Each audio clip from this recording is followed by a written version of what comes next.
প্রত্যেকবার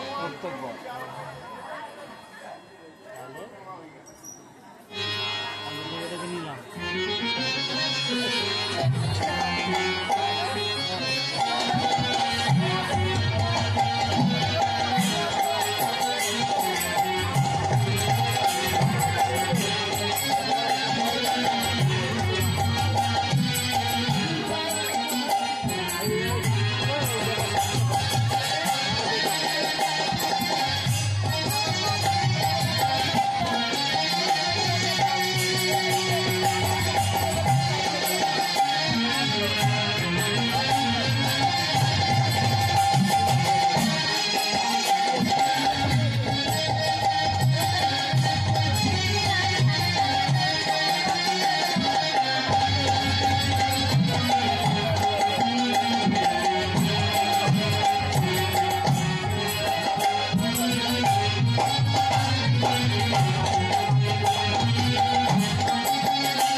মরো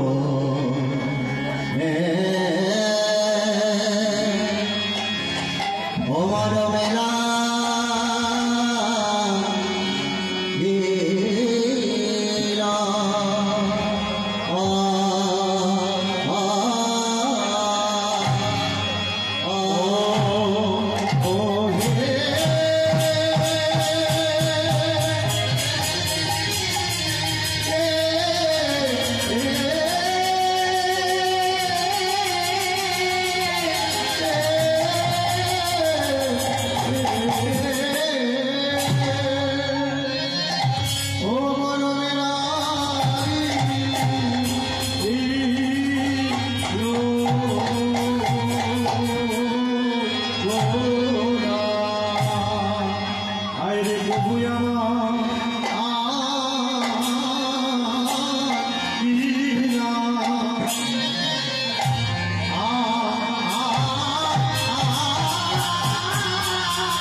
Hare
আমি উপস্থিত হইয়া এবং আপনাদের মতো সাধু গুরু বৈষ্ণব চরণ আশ্রয় করিয়া আমার এই তাপেই তো হৃদয় শীতল হইল।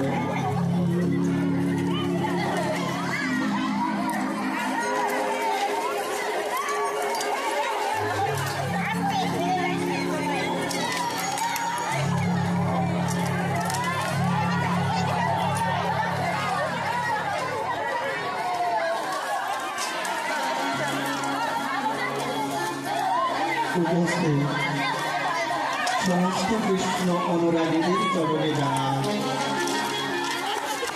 সহস্র কোটি প্রণাম ও বন্দনা।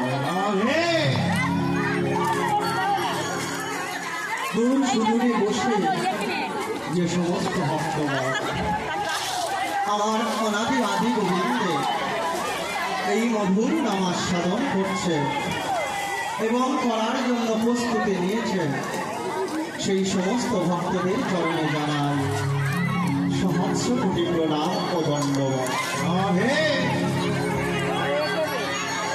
তবে বাবা, আজ এই গভীর রজনীতে আমি এসেছি বহুদূর থেকে, সেই সুদূর দক্ষিণ 24 পরগনা ক্যানিং থেকে আমি এসেছি। সত্যি আজ এখানে এসে এই মহতি হরিবাসরে উপস্থিত হয়ে আজ আমি বড় আনন্দিত।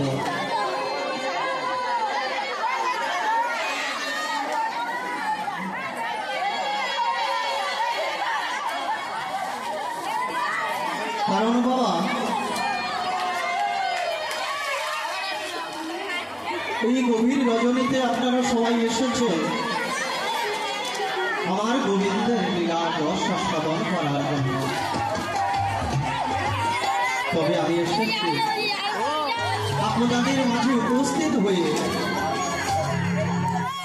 আমরা সবাই মিলে সেই অনাদি আদি গোবিন্দের মধুর লীলা আস্বাদন করিব। তবে বাবা, সেই লীলা শ্রবণ ও আস্বাদনের মধ্য দিয়ে যদি কোনো ভুল ত্রুটি করে থাকে, নিজ সন্তান মনে করে এই অধম কীর্তনিয়া সাগর সর্দারকে ক্ষমা করে দেবে। তার সাথে সাথে যদি আমার এই পুত্র সম্পদয় কোনো অপরাধ করে থাকে, নিজ সন্তান মনে করে আপনাদের আতুল চরণে আশ্রয় দেবে।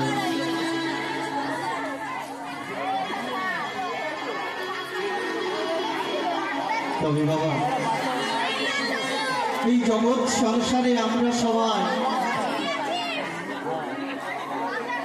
এসেছি শুধুমাত্র গোবিন্দের সাধন ভজন করার জন্য,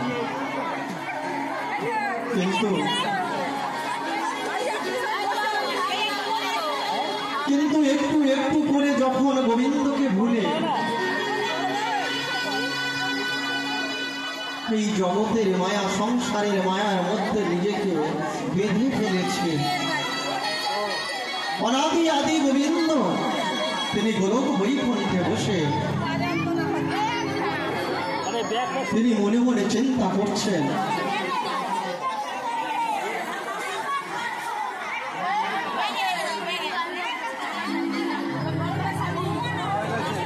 বাবা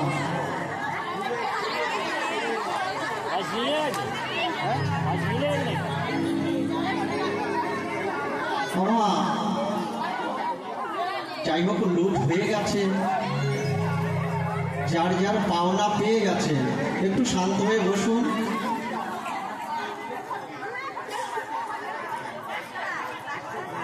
বাবা যে আশা এসেছেন গোবিন্দের লীলার রস আস্বাদন না করে শুধু বাতাসার পিছনে ছুটে ছুটে পাগল হয়ে,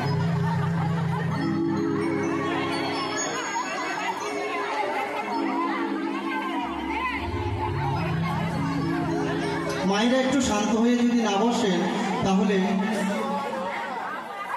আমার গান গাইতে অসুবিধা হয়।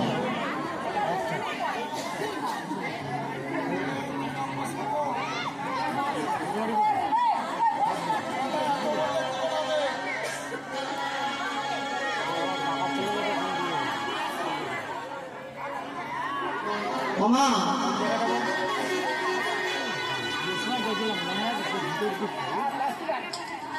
আচ্ছা দেখি বাতাসাতে অনেক পেয়েছে, একবার গোবিন্দের নামে ওই বাতাসার নামে নিতাই গৌর হরি হরি হরি।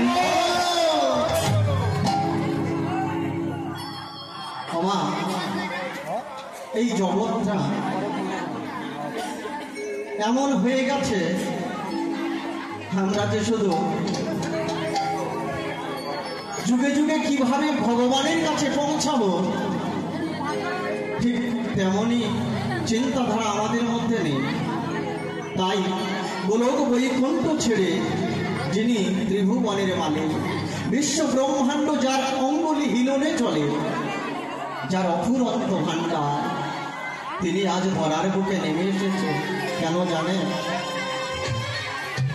কারণ যেদিন হতে আমরা এই ধরার বুকে এসেছি ৮০ লক্ষ জনম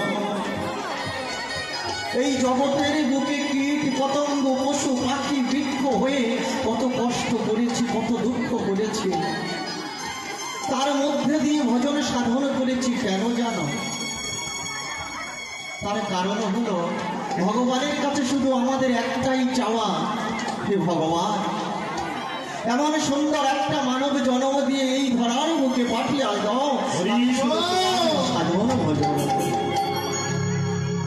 দেখেছেন বাবা, ৮০ লক্ষ জনম সাধন ভজন করে ভগবানকে সন্তুষ্ট করে ৪ লক্ষ বার মানব জন্ম পাওয়ার সুযোগ পেয়েছি আমরা। কিন্তু হয়েছে কি জানে? যখন নদী পার করে দিয়েছে ভগবান, পার হয়ে এসেছি আমরা, একটু একটু করে ভগবানের কথা ভুলে গেছি, সাধন ভজন কমিয়ে দিয়েছি।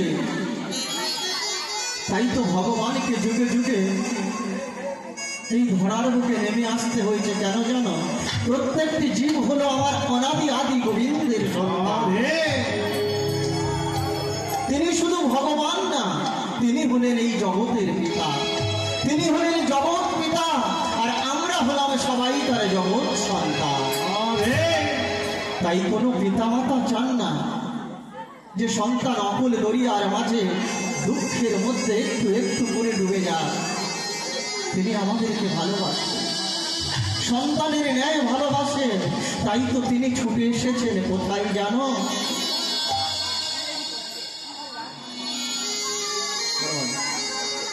আমার গৌরের হরে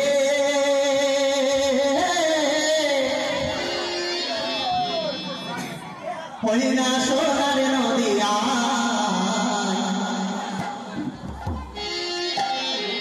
আরে শঙ্কের ধ্বনি ওলোর ধ্বনি শব্দ শোনা যায় আমার গৌরে হরে।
ভগবান তো টাকা পয়সা কিছু চাইছে না, চাইছে বাবা যা চাওয়ার সব আমরাই চাই, ভগবান কিছু চান না। আজ যে এই বাবু সবাই মিলে, এই গ্রামীণ সবাই মিলে কত অর্থ দিয়ে এত সুন্দর মহতি হরিবাসর করেছে, কেন জানেন? কেন বলুন তো? এই গ্রামের মঙ্গলের জন্য। কারণ শাস্ত্রে বলেছেন স্বর্গ আদি লাভের তরে ধর্ম অনুষ্ঠান, তার চেয়ে শ্রেষ্ঠ হলো হরি গুণগান। স্বার্থ শূন্য হরি ভক্তি শ্রেষ্ঠ সমাকার, আর জীবের পরম ধর্ম হলো এই সংসার। দান ধ্যান তপস্যা ধর্ম, একমাত্র নারায়ণ সেবায় চরণ।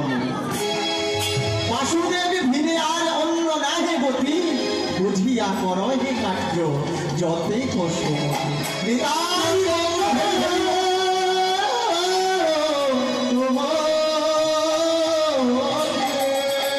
তবে বাবা, এই যে মহতি হরিবাসনে এসেছি গোবিন্দ নাম শ্রবণ বা আস্বাদন করার মতো করার জন্য, বাবুরে এত কষ্ট করে এই কমিটির বাবু সুন্দর করে সাজিয়েছে, বহু দূর থেকে আমাদের যোগাযোগ করে এনেছে, আপনারাও এসেছেন।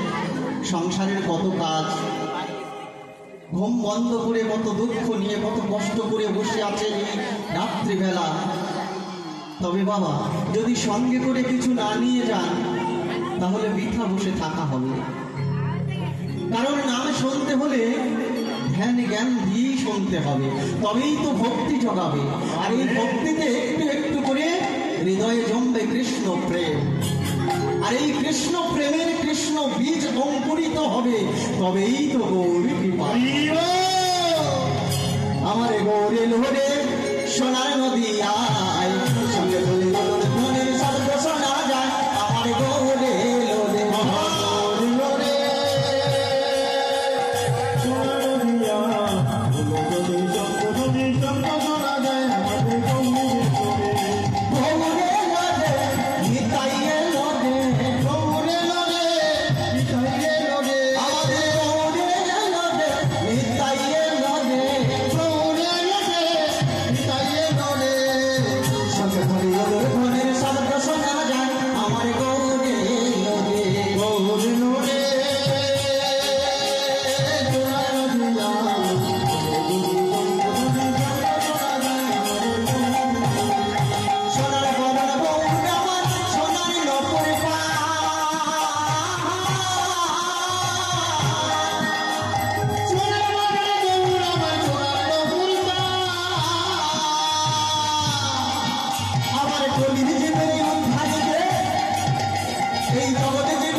সোনার নদিয়ায় গৌর সুন্দর এসেছেন বা আসবেন, এ কথা এই জগৎ সংসারে সর্বমর্ত পাতাল ত্রিভুবনে সর্বপ্রথম কে জানতেন? কে জানতেন বাবা? সনাতন ধর্মের শাস্ত্র পড়ে আমরা জেনেছি, কিন্তু শাস্ত্রের মধ্যে লেখা আছে সর্বপ্রথমে জেনেছিলেন একটি মেয়ে। সে কে জানো? সে হলো আমার বৃন্দাবনের ঈশ্বরী শ্রীমতী রাধা রানী। দ্বাপর যুগ যখন শেষ হয়েছে, ভগবানের লীলা সমাপ্ত হয়েছে, একটু একটু করে সমস্ত পৃথিবী জুড়ে অন্ধকার নেমে এসেছে, সমস্ত পৃথিবী জলমগ্ন। কিন্তু ভগবান তো যুগে যুগে কথা দিয়েছেন। কি কথা গো? কারণ তিনি ভক্ত রক্ষা করার জন্য এই ধরার বুকে নেমে আসবেন। তাই তো শ্রীমদ ভাগবতে তিনি লিখেছেন, যদা যদা হি ধর্মস্য গ্লানি ভবতু ভারত অভ্যর্ত না ধর্মস্য তদাত্মনাং সৃজানামঃ পরিত্রাণায় সাধুনাং বিনাশায়স্য দুষ্কৃতাং ধর্ম সংস্থাপনায় সম্ভাবামি যুগে সম্ভাবামি যুগে।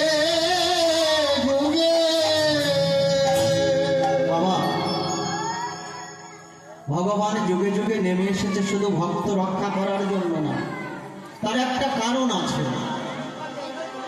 সেই কারণটি হলো ওই দ্বাপর যুগ যখন শেষ হয়েছে, পৃথিবী জলমগ্ন, আবার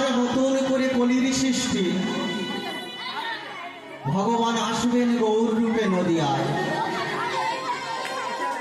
কিন্তু ভগবানের প্রাণের ভক্ত হলো আমার রাধারানী। আচ্ছা, মায়েরা যদি সামনে বসে কথা বলে, মা গানের শত্রু হলো কথা আর গাছের শত্রু হলো লতা। বাবা, দুটি যদি এক জায়গায় হয় গান হয় না। আর যদি আপনারা কথা বলবেন বলেন তো আমি তাহলে বন্ধ করে দাঁড়িয়ে শুনি, কারণ আপনাদের কথা তো আমি শুনিনি, আমি অনেক দূরে ছিলাম, এসেছি, আপনারা একটু চুপচাপ বসবেন। তবে বাবা, ভগবান এসেছেন দ্বাপরের শেষে শ্রীমতী রাধারানীকে কথা দেবে। শ্রীমতী রাধারানীকে ত্যাগ করে তো আমার ভগবান আসতে পারে না এই ঘোর কলিযুগে। তাই তিনি কি করলেন, মনে মনে অনুভব করছে অন্তর্যামী ভগবান তো প্রিয় ভক্তকে অনুভবের মধ্য দিয়ে তিনি জানিয়ে দেবেন। কেমন ভাবে? সারা নিশি নৃত্য করেছেন, লীলা করেছেন ভগবান, এমন সময় ক্লান্ত শরীর, ঠিক বৃন্দাবনের পথ ধরে ভগবান আর আমার রাধারানী ধীরে ধীরে চলেছে। ভগবান মনে মনে চিন্তা করছে, তাই তো এই দ্বাপরের শেষে যখন কলিযুগ সৃষ্টি হবে, কলিযুগে যখন আমি গৌর হয়ে যাব, রাধারানীকে তো সঙ্গে নিয়ে যেতে হবে। তবে রাধাকে জানাই কেমন করে যে রাধে আমি যাব একা, তুমিও যাবে একা। তবে জানো রাধে, ওই কলিযুগে গিয়ে দুজনার হবে দেখা। এই কথা আমার রাধারানীকে বলতে পারছে না। প্রাণে গোবিন্দ তখন কি করলেন, ধীরে ধীরে তিনি অনুভবের মধ্য দিয়ে ছলনা করতে লাগলেন। শ্রীমতী রাধারানী পথ চলতে চলতে একটু একটু করে প্রাণ গোবিন্দকে জড়ায় ধরে বললেন,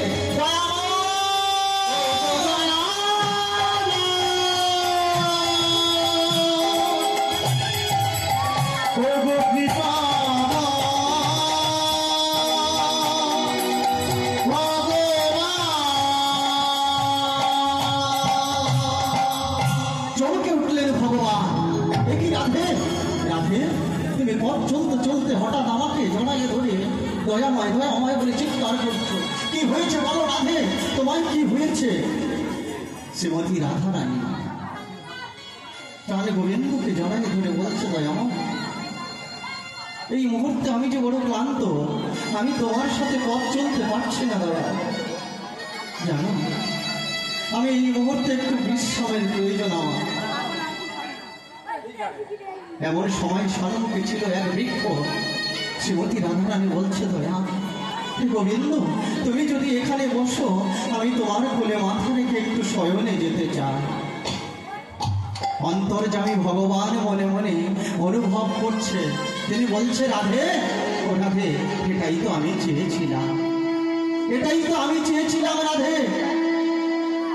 বেশ, তুমি যখন বড় ক্লান্ত, তাহলে এই বৃক্ষ তলে আমি বসলাম, তুমি আমার কোলে মাথা রেখে শয়নে যাও। শয়নে গেলেন শ্রীমতী রাধারানী। শয়নের মধ্য দিয়ে ভগবানের স্বপ্নে দর্শন করাচ্ছেন। তাকে জানিয়ে দিলেন, রাধে গো, আগত কলিযুগে আমি হব গৌর সুন্দর, আর কলিযুগে নদিয়ার বুকে গিয়ে তোমার সাথে মিলিত হব। কেন জানো? আমার ভক্তগণকে রক্ষা করার জন্য। অনুভব করছে প্রাণ গোবিন্দ। এমন সময় রাধারানী এমন স্বপ্ন দর্শন করে ভগবানকে আবার ভগবানকে আবার জড়িয়ে ধরেছে। প্রভু প্রভু প্রভু, এ কি কুস্বপ্ন দর্শন করলাম আমি বুঝতে পারছি না। আমি জানতে চাই তুমি আমাকে বলে দাও।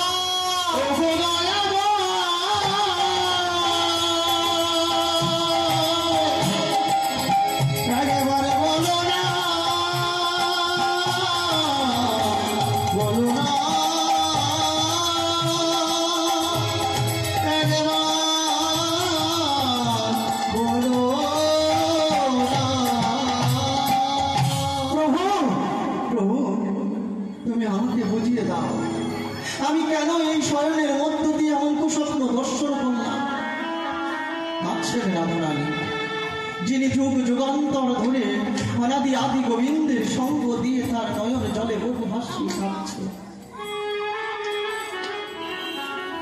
যার দুঃখের কোনো সীমা নাই, যুগ যুগান্তর ধরে কষ্ট দুঃখ পেয়েও তবু ভগবানের সঙ্গ ছাড়া হলো না। তিনি আজ ভগবানকে প্রশ্ন করিছে, আমার গোবিন্দকে জিজ্ঞাসা করিছে, প্রভু আমি এই স্বপ্নে একটা পর পুরুষের কথা জানতে পারলাম, আমি তাকে চিনতে পারলাম না। শ্রীমতী রাধারানী যখন ভগবানকে বারবার জিজ্ঞাসা করছে, অনাদি আদি গোবিন্দ বলছে, রাধে ও রাধে তুমি এমন করে খাচ্ছ কেন? কি হয়েছে তোমার? আরে আমাকে বলো, তুমি যদি তোমার মনের কথা আমাকে না খুলে বলো তাহলে আমি তো জানতে পারবো না। তোমার কি হয়েছে সে কথা আমি জানবো কি করে? বলতে পারেন বাবা, গোবিন্দের ছলনা, যিনি অন্তর্যামী ভগবান, গোলক বৈকুণ্ঠে বসে এই জগৎ জীবের দুঃখ দুর্দশার কথা জানতে পারে। তিনি রাধারানীকে বলছে, রাধে গো তুমি যদি তোমার মনের কথা আমাকে না জানাও তাহলে আমি জানবো কি করে? আমি বুঝবো কেমন করে? রাধে কি হয়েছে তোমার বলো না আমার কাছে। শ্রীমতী রাধারানী বলছে, গোবিন্দ আমি যখন তোমার কোলে মাথা রেখে শয়নে গেলাম, ঘুমের মধ্য দিয়ে আমি একটা কুস্বপ্ন দেখলাম। কি স্বপ্ন দেখতেছ রাধে? জানো দয়া, আমি যেন অপর এক পর পুরুষকে আমার দেহ মন প্রাণ সবই তার চরণে সমর্পণ করেছি। কেন? কি অপরাধ করেছি আমি তোমার কাছে? একবারে বলো না গো, আমি কি অপরাধ করেছি তোমার কাছে? কেন আমাকে পর করে দিয়েছ? রাধে করে বাপে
মধ্যে যে স্বপ্ন দেখেছ, যাকে তোমার মন প্রাণ সমর্পণ করেছ জানো রাধে, সে হলাম আমি। চমকে উঠলেন শ্রীমতী রাধা। প্রভু, কেমন করে তুমি আমাকে বুঝিয়ে দাও, আমি তোমার কাছে জানতে চাই, তুমি আমাকে একটু বুঝিয়ে দাও না। অন্তর্যামী ভগবান ধীরে ধীরে আমার রাধা রানীকে বলছে, জানো রাধে, আগত কলিযুগে আমি হব গৌর সুন্দর, আর আমি কেমন বেশ ধারণা করবো জানো রাধে। শোনো শোনো, আমি বুঝি কালো বড়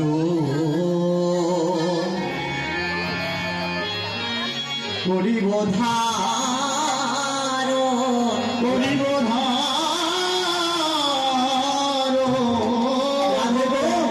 রাধে শোনো শোনো, তোমার অঙ্গের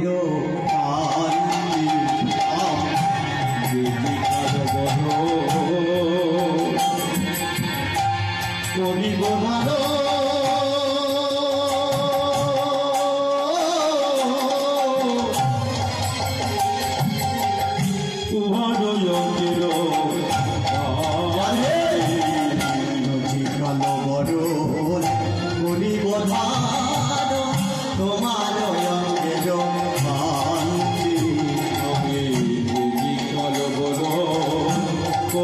ধার।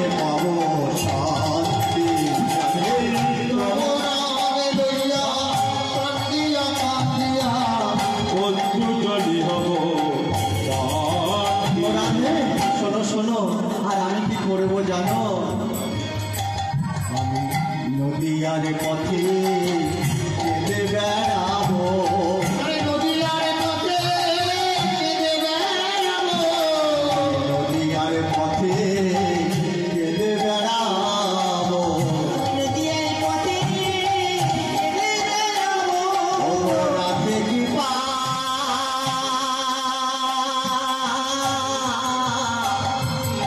কৃপা করো বুঝি, আমি নদিয়ার পথে কেঁদে বেড়াবো।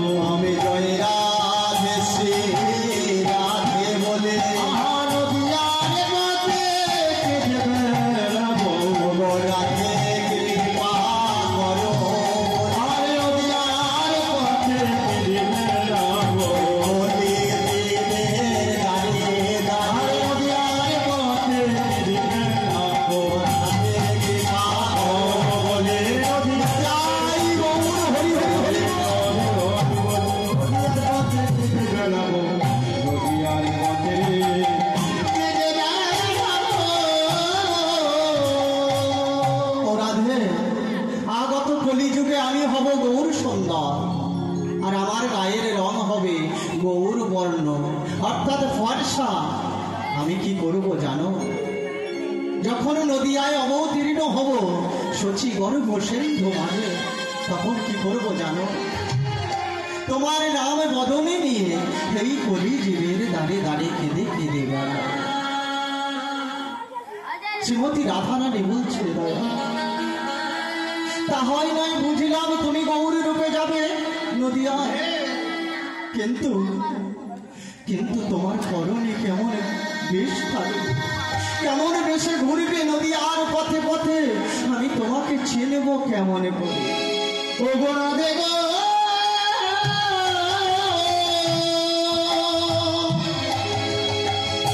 ও গো দয়াময়,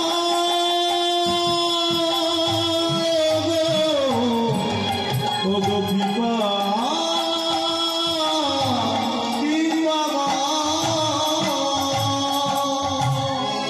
বাবা। রাধারানী যখন প্রশ্ন করলেন আমি তোমাকে চিনব কেমন করে, তুমি কেমন বেশে নদীয়ার পথে ঘুরে বেড়াবে রাধে চিন্তা করো না, চিন্তা করো না রাধে, আমি সবই তোমার কাছে পরিষ্কার করে বলে তবেই অবতীর্ণ হব নদীয়া। ও রাধে শোনো শোনো, যখন নদীয়ার পথে পথে আমি ঘুরবো তখন আমার বেশ কেমন হবে জানো?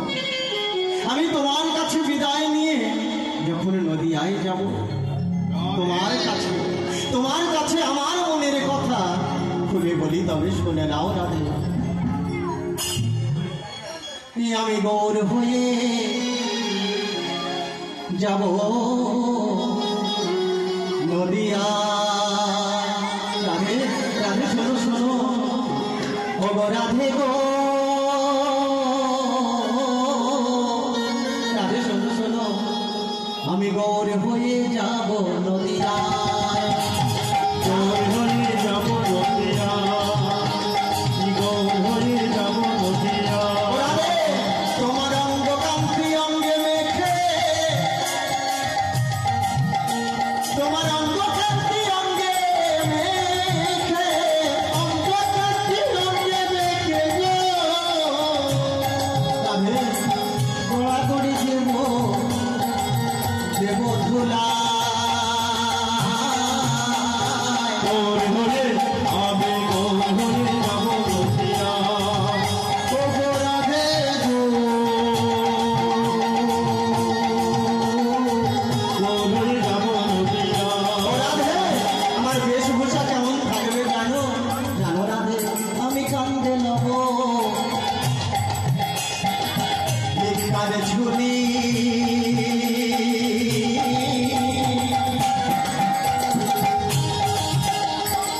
রাধে শোনো শোনো,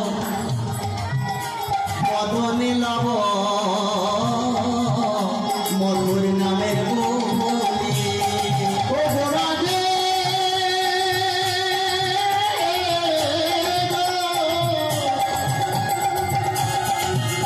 আমি কান্দে নেব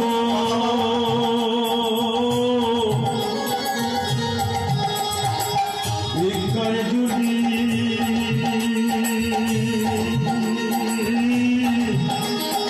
গায়ে নব নামা বলবে। এ নামে বলি বয়া আমি বলাইব। ও রাধে গো,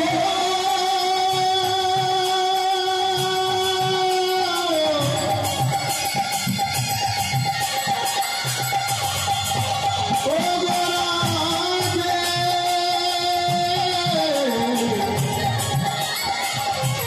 রাধে গো, রাধে গো। এ নামে বলি বয়া বলাইব, বলি বয়া বলাইব, আমি উদ্ধার দিব রাধে সবার। শোনো শোনো, গৌর হয়ে যাব নদিয়া। ও গো রাধে,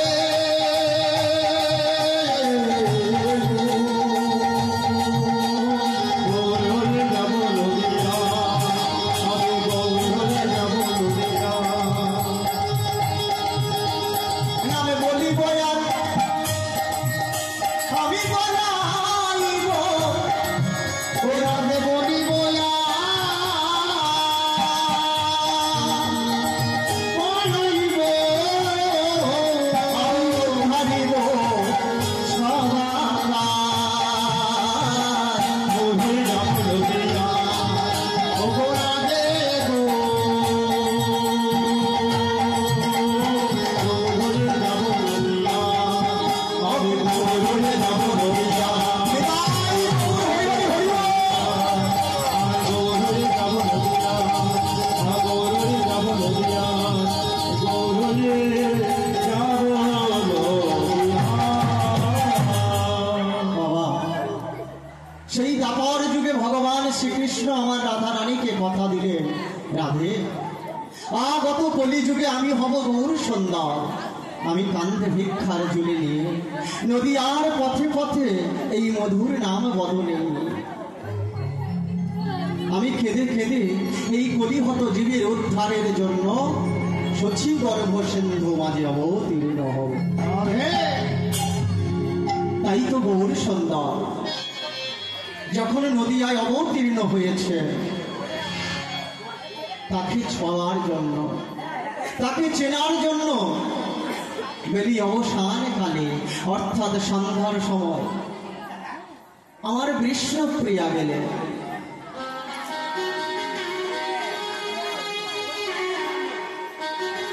আমার বিষ্ণুপ্রিয়া গেলেন কোথায়?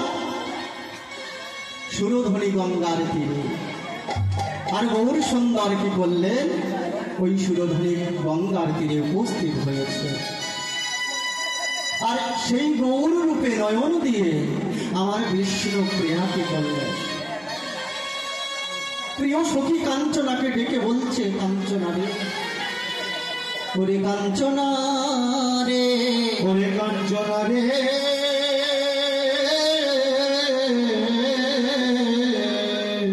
আমি যখন সুরধনী গঙ্গার তীরে গেলাম, সুরধনীর তীরে গেলাম, যখন গৌরের রূপ আমি নয়নে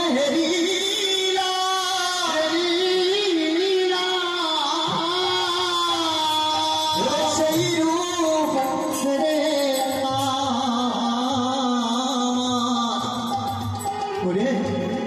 ওরে কাঞ্চনা, সেই রূপ দর্শন করে আমি কিছুতেই ভুলতে পারছি না সেই রূপের কথা। আমার মনে হলো যেন সদাই আমার নয়নে নয়নে সেই রূপ লেগে আছে। আমি কি করি বল, কেমন করে ভুলবো বল না সখী, আমি যে ভুলতে পারছি না।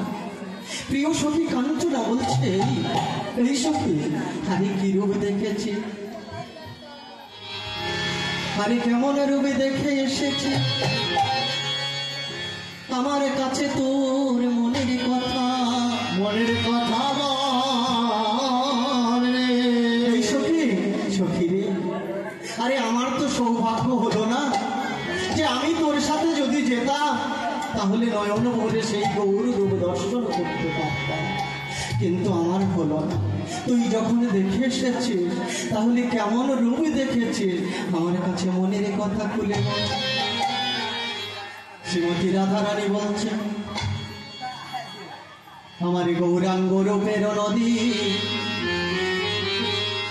আমি ও কথা, গৌরাঙ্গ রূপের নদী আমি ও কথা, গৌরাঙ্গ রূপের নদী আমি ও কথা, ওরে সখী রে,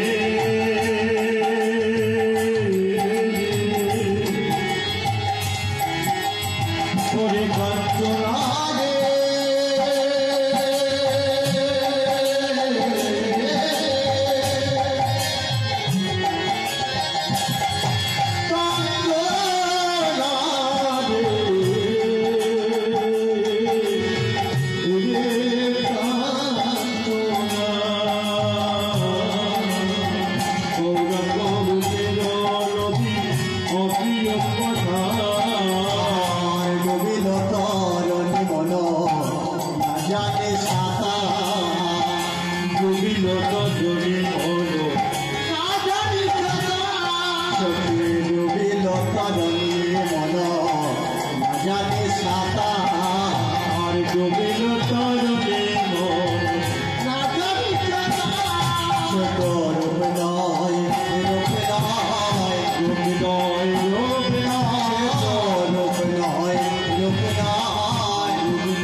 কেমন রূপ দেখেছিস তুই আমার কাছে বল না রে।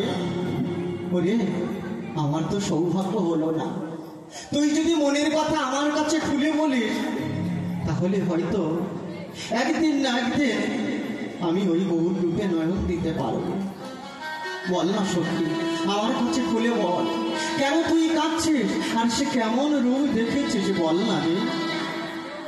আমার বিষ্ণুপ্রিয়া ধীরে ধীরে প্রিয় সখী কাঞ্চনার কাছে মনের কথা খুলে বলছে। সখী শুনবি, জানিস সখী, আমি যখন বেলি অবসান কালে ওই সুরধ্বনি গঙ্গার তীরে গেছি, এই সখী আমি সেখানে গিয়ে কি দেখলাম জানি? আমার গৌর সুন্দর ধীরে ধীরে সুরধ্বনি গঙ্গার তীরে উপস্থিত হয়েছে। আর গঙ্গার তীরে উপস্থিত হয়ে কি করছে জানি? গঙ্গায় সবাই যাই কেন গো? গঙ্গায় যাই আমরা কেন? গঙ্গাসাগরে গিয়েছে? গঙ্গাসাগরে কারা গিয়েছে? যারা যায়নি হাত তুলে। মানে সবাই গিয়েছে। যাই হোক, আমারও একটা সৌভাগ্য হলো যে আপনাদের চরণে আমি আশ্রয় পেয়েছি। সত্যি আমি সারা বছর এত জায়গায় গান বাজনা করে আসি, আমি কোনোদিন দেখিনি এত মা সবাই গঙ্গাসাগরে গিয়েছে। সত্যি আপনাদের সৌভাগ্য। যদিও আপনারা গিয়েছে, গঙ্গায় স্নান করতে হলে বাবা একটা নিয়ম আছে, নিশ্চয়ই আপনারা জানেন। তবে আমি জিজ্ঞাসা করব না, কারণ আমার সামর্থ্য হয় না, বয়স নাই আপনাদের জিজ্ঞাসা করার মতো আমার বয়স নেই। যতটুকু পেয়েছি, জেনেছি, এসেছি আপনাদের সামনে বিলিয়ে দিতে।